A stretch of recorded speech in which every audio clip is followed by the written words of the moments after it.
આજે આપણે ટેટી વિશે સંપૂર્ણ માહિતી લેવાની કોશિશ કરીશું. આપણી સાથે ખેડૂત પણ હાજરમાં છે, એને પણ આપણે પ્રશ્ન પૂછીશું અને અત્યારે આધુનિક યુગ સાથે તાલ મિલાવી ટેટીમાં કઈ રીતે ઉત્પાદન લઈ શકાય અને કઈ રીતે વળતર લઈ શકાય તેના વિશેની આજ સંપૂર્ણ માહિતી મેળવશું. તો વિડીયોને છેલ્લે સુધી જોજો, રસપૂર્ણ માહિતી હશે, ખૂબ મજા આવશે. નમસ્કાર ખેડૂત મિત્રો, પરફેક્ટ એગ્રીમોલની આ યુટ્યુબ ચેનલમાં આપનું હાર્દિક સ્વાગત છે.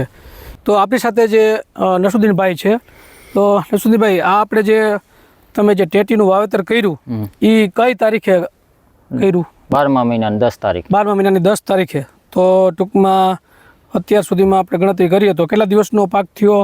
આજે આપણે બીજા મહિનાની 28 તારીખ છે, એટલે ટૂંકમાં 78 દિવસની આસપાસ થયા આ ક્રોપના.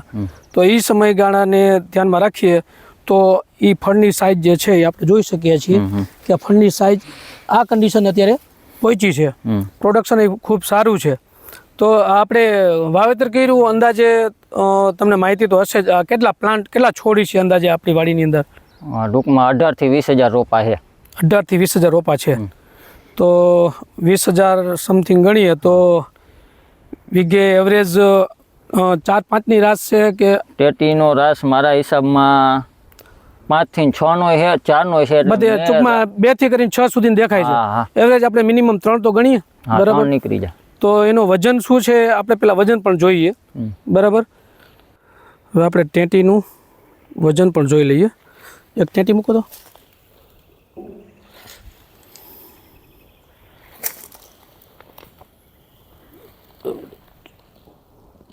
$780. બીજું ફળ મૂકો.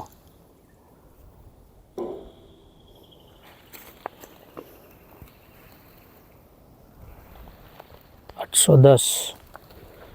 ત્રીજું ફળ મૂકો જોઈએ.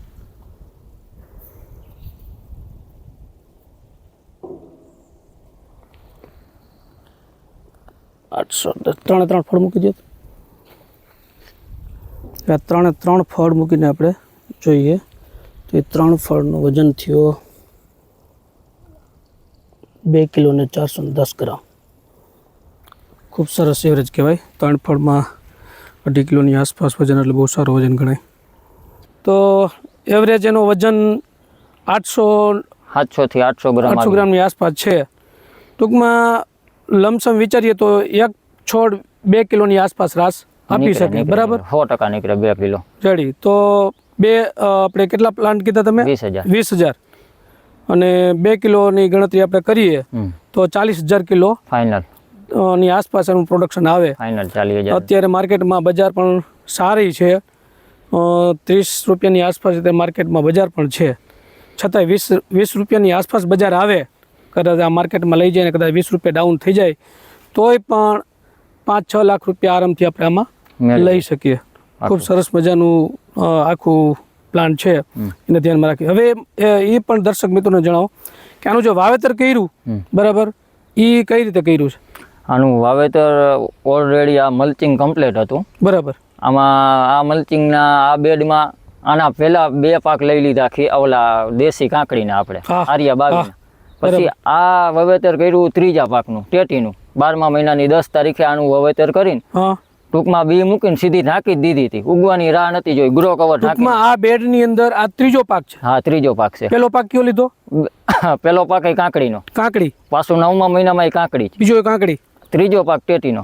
ખૂબ સરસ, ઘણું સારું કહેવાય મેન્ટેનન્સ. કારણ કે આ બેડની અંદર આમનો આ 3જો પાક છે.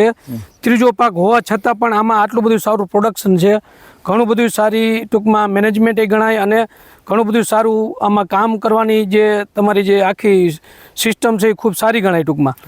તો એ આ બધી આપણે વસ્તુને ધ્યાનમાં રાખી અને તમે આજે વાવેતર કર્યું અને ગ્રો કવરની સાથે કર્યું. હા, ગ્રો કવરની સાથે, બરાબર. ત્યારે ઠંડીનું પ્રમાણ વધારે હતું એટલે ગ્રો કવરની સાથે કર્યું, જેથી કરીને બીજા કોઈ થ્રિપ્સના એવા કોઈ એટેક ન થાય, આવે પાવડર મિલ્યું થાર બાર, રોગ જીવાતમાં કંટ્રોલ રહે. તો તમારી દ્રષ્ટિએ ટૂંકમાં મલ્ચિંગ તો કર્યું જ છે તમે, ગ્રો કવરથી ફાયદો થાય કે નુકસાન થાય? 100% ફાયદો થાય. શિયાળામાં ફાયદો થાય, 100% ફાયદો. બરાબર. રોગ જીવાતમાં કંટ્રોલ રહે એટલે એનો ખર્ચો ઓછો થાય, એટલે ઓટોમેટિકલી આપણે બેનિફિટ મળે. અને પ્લસ ગ્રો કવર એવું તો નથી કે દર વર્ષે નવું કરવાનું, ને વીટી નાખો એટલે બીજા વર્ષે પણ કામ નાખો. એટલે અમારે એક ગ્રો કવર છે વહેલાનું લીધેલું છે ટૂંકમાં 4 વર્ષ થયા હજી હાલે ખૂબ સરસ. ઊન તૂટ્યું ટૂંકમાં આ સિસ્ટમથી આપણે જોઈએ તો ગ્રો કવર સસ્તું પડે, સસ્તું પડે બરાબર. ખૂબ ખૂબ સરસ કહેવાય ટૂંકમાં આ સિસ્ટમથી તમે. હવે આ અંદાજામાં કેટલાક તમે સ્પ્રે કર્યા છે દવાના સ્પ્રે ફંગીસાઇડ ને પેસ્ટિસાઇડ બધા થઈને આપણે હિસાબ કરીને તો વધીને માને 8 થી 10 કર્યા હોય. અત્યારે ટૂંકમાં આની આખી સમયગાળા દરમિયાન આની ઉંમર જે થઈ ટેટીની તો 8 થી 10 સ્પ્રે તમે એમાં કરેલા છે. 10 હું વધારે કહું પણ ફાઇનલ 8 થી 10 એથી વધારે બરાબર. ટૂંકમાં મેન એના મતલબ એ થયો કે મેન સાકા ટેટીની અંદર એટલી પેસ્ટિસાઇડ કે એવી દવાના છંટકાવની જરૂરિયાત નથી રહેતી. સૌથી મહત્વનો મુદ્દો આની અંદર એ છે કે નીચે ન્યુટ્રિશન, જમીનમાં ન્યુટ્રિશન જેટલું વધારે આપીએ એટલું આપણીની સાઇઝ પણ જળવાઈ રહીએ અને એક છોડની અંદર વધુમાં વધુ આપણે જે કાંઈ ફળ લગાડી શકીએ એ આપણો પ્લસ પોઈન્ટ ગણાય એમાં. તો એની માટે ન્યુટ્રિશન લેવલ ખૂબ જરૂરી વસ્તુ છે, બરાબર. એમાં તો શેડ્યુલ વાઇઝ તમે પહેલેથી છેલ્લે સુધી ચાલ્યા જ છો, બરાબર. અને જો કે હું તમારી સાથે જ હતો તો આ બધી સિસ્ટમમાં કાંકડીની ટેટીમાં પરફેક્ટ એગ્રીમોલની સર્વિસથી તમે કેટલા સંતોષ છો? પૂરેપૂરા કાંઈ પ્રોબ્લેમ નથી ને? ના, કોઈ જાય. Very good, very good. ખૂબ સરસ મજાનું આયોજન કરી અને સરસ મજાનો આખો પ્લોટ તૈયાર કરેલો છે. અને આપણે હવે થોડીક એક પ્લોટની પણ વિઝિટ કરીએ. આ તો આપણે ખુલ્લું બતાવ્યું હતું પણ એ દરેક પ્લાન્ટની અંદર કેવા માલ લાગેલા છે તે પણ આપણે જોઈએ. બધા છોડમાં કેવી ટેટી છે એ પણ બતાવો. આગળ લાગે આમ બતાવો તો તમે. 4 થી 5 નો એવરેજ છે. અમુકમાં 4 છે, અમુકમાં 5 છે, અમુકમાં 3 છે. વધારે એવરેજ 4 થી 5 નો છે. ખૂબ સરસ. જોતા જાય. ના ના, બહુ સરસ.